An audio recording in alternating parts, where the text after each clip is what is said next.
Como miembro de los consejos asistenciales del Comahue, tengo el honor de darle la bienvenida.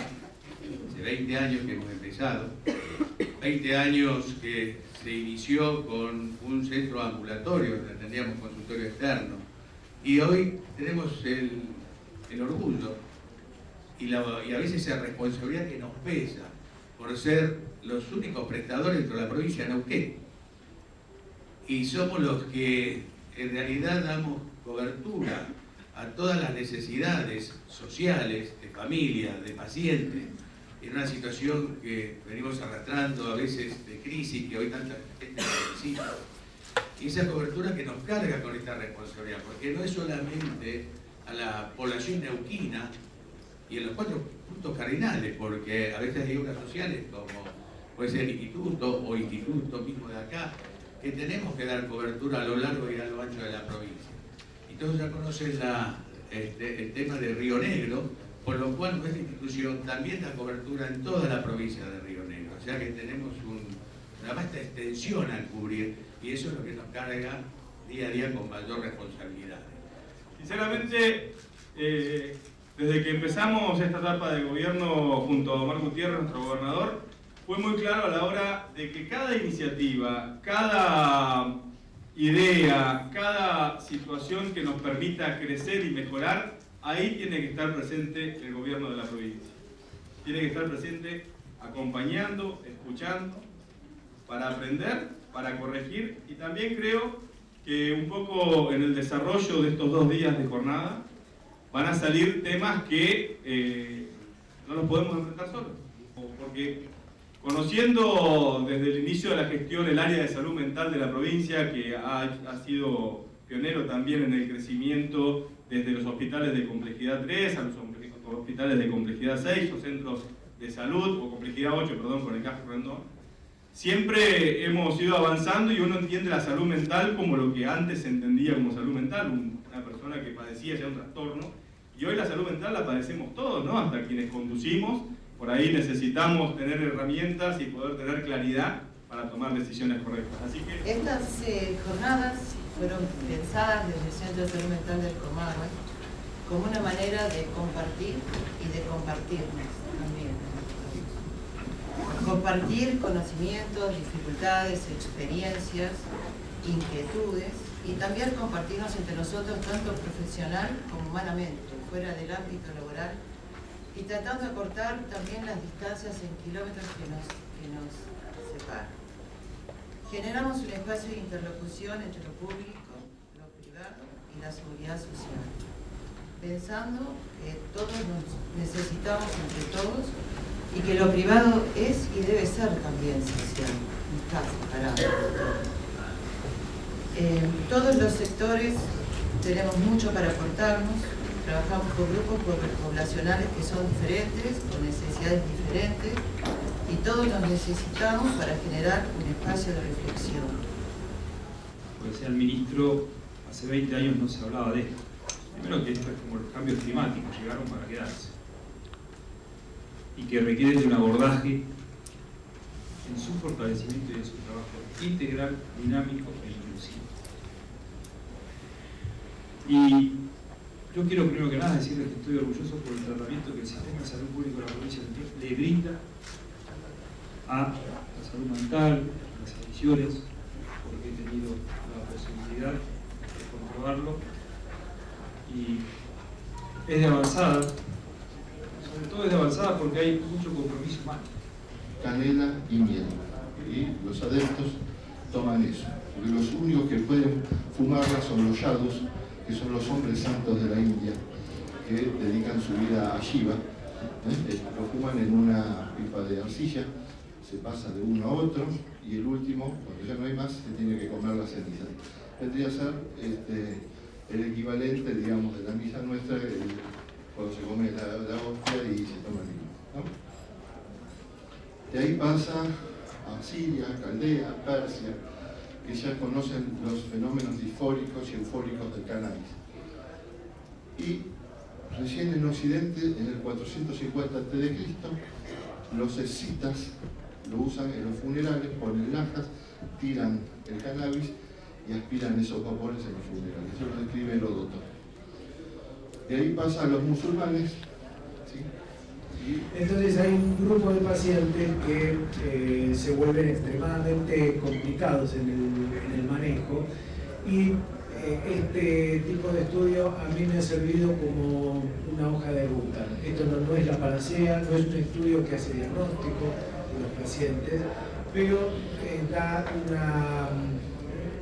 en realidad una hoja de ruta para saber cómo manejarse en algunos casos que son francamente complejos. El estudio de neurofármacogenético es un estudio que se hace en forma bastante sencilla. Se toma una muestra de saliva, eso nos mandan a hacer la secuenciación a un laboratorio que se llama Biobiotics en Barcelona. Bueno, lo que hace básicamente es analizar los polimorfismos genéticos que están relacionados con el metabolismo de los fármacos, que están relacionados con la eficacia y con el riesgo o no de efectos colaterales.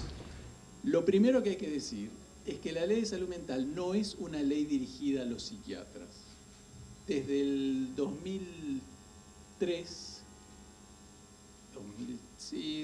en verdad desde el 2010 empieza toda un conglomerado de leyes y de modificaciones que accesoriamente tocan a salud mental, ¿sí? Cuyo eje principal era el Código Penal, cuyas leyes son la Ley de Derechos del Paciente, es la Ley de Muerte Digna, o la inclusión de muerte digna en la Ley de Derechos del Paciente, son las leyes de identidad de género, son las correcciones al Código Penal, Procesal Penal, son las modificaciones que hace la misma Corte, no lo hace solamente el Poder Legislativo.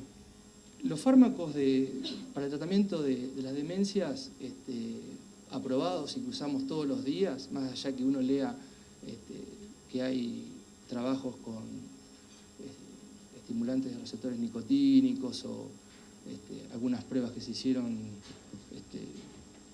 también con vacunas. Hoy por hoy salimos de acá, vamos al consultorio, nos sentamos y vamos a poder prescribir los mismos fármacos que en los últimos años. Lamentablemente tengo mucha experiencia, no personal, sino tengo mucha experiencia en eso con los agonistas DOPA en gente joven, no joven y de inclusive hablando de triunviratos, para hablar un paciente con Parkinson, ¿no es cierto?, 35 años, ¿no es cierto?, con Pramipexol, ¿no es cierto?, a dosis de 2,25 a 3 después máximo. Después me enteré, viene llorando señora, con todos los típicos triunviratos, no van a ser los caballeros, son dos damas, y bueno, lamentablemente pasó eso, pero bueno, objetivamos eso, miércoles por supuesto, que ahí no te dan ganas, y lo coherente, por más que algunos digan que hay que dar otro agonista como el cortiquinol, por ejemplo, yo no sé qué idea de dar eso, nosotros ya habría que sacarle definitivamente, más allá de poder darle, ¿no es cierto?, IRS o algo. El problema de los IRS más los agonistas es que les pueden dar síndrome serotoninérgico, y tenemos la suma del síndrome de la levodopa, la agonista, ¿no es cierto?, o la quetiapina, ¿no es cierto?, y demás, y después metemos un antidepresivo, y bueno, después está no solo con temblor y miotonía, que es muy común muchas veces, sino también, ¿no es cierto?, con el tema de tenemos más duritis y no sabemos por qué, y bueno, y a veces, y a mí me pasa últimamente, desde que mencionaste el cannabis, que off the record se lo están dando, ¿no es cierto?, cannabis o like cannabis, seamos realistas, ¿no es cierto?, toma esto, cannabis afuera, los ex arbolitos, ¿viste?, son los actuales, ¿no es cierto?, cannabinitos, ¿no es cierto? Salió el diario Oro Negro de que en las calles de Roca los vendedores de la ambulancia tienen un aceite de cannabis. Salió el diario Oro Negro No, nadie, ni la proporción. Los resultados de la evaluación neurocognitiva es citar a la familia. Yo en el momento de la devolución del informe no cito al paciente, sino que trato de citar a la mayoría de los integrantes de la familia, ¿sí? Si hay esposo o esposa, y si hay hijos, si hay los tres, si hay cuatro, en lo posible la mayoría de los que se puedan comprometer, aunque al principio cuesta, pero la idea es yo igual durante el proceso de evaluación les digo que es por una cuestión de comprometerlos a todos y ayudarlos. Y de esa manera logro, en estos años de trabajo, mucho más compromiso y considero que de esa manera bajo bastante el nivel de sobrecarga, por lo menos de las familias que son las que acuden a nuestro centro de atención. En principio, veríamos cuáles serían los aspectos involucrados en cuanto a este tema. Esto ha dado motivo de muchos estudios en el mundo con respecto a, en el orden de nuestras disciplinas, psicología y psicopatología, como para hacer un relevamiento que permita determinar de alguna forma cuáles serían los posibles perfiles de delincuentes sexuales, cuáles los factores etiológicos, los motivacionales y aquellas circunstancias que han facilitado de un modo u otro el llegar a un delito sexual. De distintas sustancias que cada vez en producción industrial más masiva se ofrecen al mercado y que son sustancias que generan un soborno del sistema de recompensa y por lo tanto una necesidad de consumo inveterado y descontrolado.